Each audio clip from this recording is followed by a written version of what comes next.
Repairs.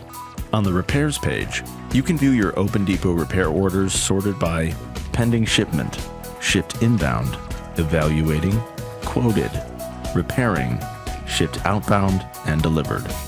In the Pending Shipment and Shipped Inbound tabs, you can see orders that are still pending arrival to your facility. If you have already received an order that still appears in either of these tabs, click Receive and enter the date received to mark it as ready for repair. In the Evaluating and Quoted tabs, you can see any orders that require a supplier quote before the customer will approve them for repair. In the Repairing tab, you can view repair orders that have been received. Keep your customers up to date throughout the repair process by providing estimated shipping dates or reasons for any delays should they arise.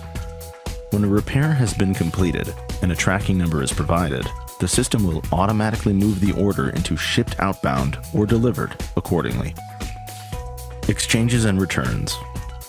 The Exchanges and Returns page allows you to review the status of products that are still open and due back to you from a customer.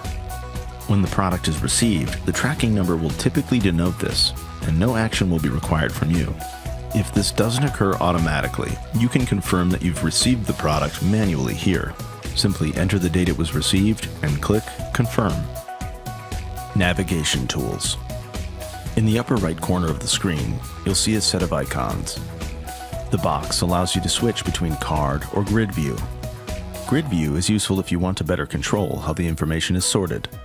The magnifying glass is a powerful search tool that will search all of the fields in the order and automatically filters the page to only those items with matching text. The gear allows you to add or remove the fields visible within the grid view. To set a default landing page for your account, simply hover over My Account and select My Profile from the drop-down.